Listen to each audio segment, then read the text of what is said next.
በዚህ ምስል መጀመሪያ የታያችሁ ነገር ምንድነው? ብዙ ሳታስቡ አይናችሁ ቀድሞ ያወቀው ነገር ምንድነው? ይህም ማን እንደሆናችሁ ይገልጣል። በዚህ ምስል መጀመሪያ የታያችሁ በጀልባ ላይ እየሄዱ ያሉ ሰዎች ምስል ነው ወይስ ደግሞ የአዞ ምስል ነው? ይህም ስለ እናንተ ድብቅ ማንነት ይናገራል። ይህም ቪዲዮ ለ3 ሰው ኮፒ ሊንክ በማድረግ ብዙዎች መጥተው እንዲጫወቱ አድርጉልኝ።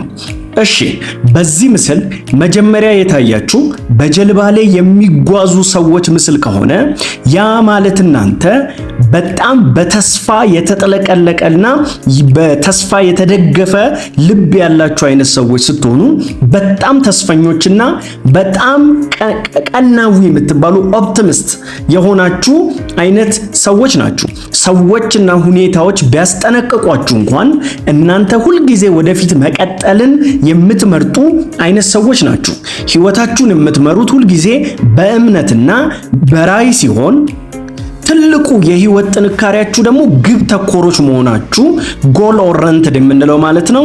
እና ደግሞ በአስቸጋሪ ሁኔታ ውስጥ እንኳን ቀናዊ የሆነ አመለካከት ያላችሁ በውስጣችሁ ደግሞ በአንድ ነገር ላይ አተኩራችሁ መስራት የምትችሉ አይነት ሰዎች መሆናችሁ እንዲሁም ደግሞ በእምነት የጠነከረ አይምሮ አማኝ አይምሮ ያላችሁ አይነት ሰዎች መሆናችሁ ነው።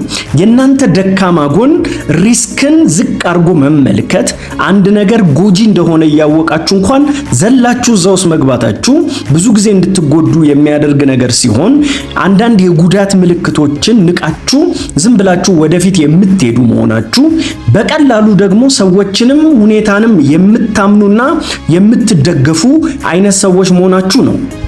ማቆም ባለባችሁ ሰዓት እንኳን ሁልጊዜ ወደፊት መሄድን ነው ምርጫ የምታደርጉት። ከሁሉ በላይ ደግሞ የአንድን ነገር አደገኛነት የምትረዱት ኦሬዲ ካደረጋችሁት በኋላ መሆኑ ሁልጊዜ የናንተ ደካማ ጎን ነው። ስለዚህም እናንተ መንገዱን ብቻ ታያላችሁ እንጂ መንገዱን የከበበውን አደገኛ ነገር አለማየታችሁ ትልቁ የናንተ ችግር ነው። ለናንተ ያለኝ ወሳኝ ምክር ምንድነው? በአማኝነታችሁና በተስፋኝነታችሁ በጣም መቀጠል አለባችሁ። ነገሮች አስፈሪ በሚሆኑበት ጊዜ እንኳን አሁን ያላችሁን እምነት ቀናይነትና ተስፈኛነት በፍጹም መጣል የሌለባችሁ ሲሆን አንዳንዴ ግን ተስፋችሁን ደግሞ ሳትለቁ አንዳንድ አደገኛ ማስጠንቀቂያዎችን ማየትን መማር መቻል ይኖርባችኋል። ትልልቅ ውሳኔዎችን ደግሞ ከማድረጋችሁ በፊት ሁልጊዜ ቆም ብላችሁ ነገሮችን ቼክ ማድረግ ሪስክን ማየት ጠቃሚ ይሆናል።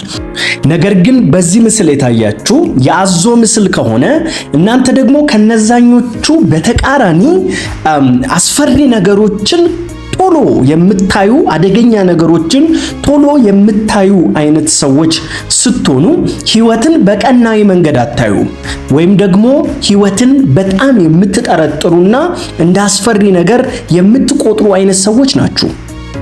በአንድ ነገር ከመማረካችሁ ራሱ በፊት አይምሮአችሁ አደገኛ ነገር መኖሩንና አለመኖሩን ቼክ ያደርጋል ፈጥኖ። በፍጥነት ያንን የምታደርጉ አይነት ሰዎች ስትሆኑ ሁኔታን ቶሎ ትረዳላችሁ፣ ልባችሁንም ትከተላላችሁ፣ ታምናላችሁ። እናም ሁልጊዜ ዝግጆች ናችሁ። ሁልጊዜ ነቃ ብላችሁ አደገኛ ነገሮችን የምታዩ ናችሁ።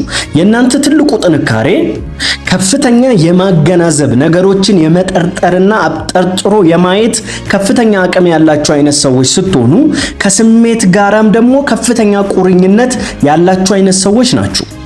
ከምንም በላይ ራሳችሁን ፕሮቴክት ለማድረግ ትጥራላችሁ፣ ሌሎችንም ፕሮቴክት ለማድረግ ትጥራላችሁ። የናንተ ትልቁ ደካማ ጎን ላይፍ በጣም እየከፋ ይሄዳል ብላችሁ ማሰባችሁ ነው። ሁልጊዜ ከህይወት የምትጠብቁት ነገር ኔጌቲቭ ነገር፣ በሰላም ሀገር ዝም ብላችሁ የምትጨነቁና ክፉ ነገር ሊመጣ እንደሚችል ዝም ብላችሁ የምታስቡ አይነት ሰዎች ስትሆኑ በአንዳንድ አሪፍ ሁኔታዎች ውስጥ እንኳን ተረጋግታችሁ ያንን ነገር ኢንጆይ የማታደርጉ ዝም ብላችሁ የምትጠራጠሩ አይነት ሰዎች ናችሁ። ስሜታችሁን አታምኑም፣ ልባችሁን ያለ ልክ ትጠራጠራላችሁ። ሰዎች በጣም ያለ ልክ ያስፈሯችኋል፣ ሰዎችንም ያለ ልክ ትጠረጥራላችሁ። የምታምኑት በጣም ቆይታችሁና ብዙ ነገር ካረጋገጣችሁ በኋላ ነው።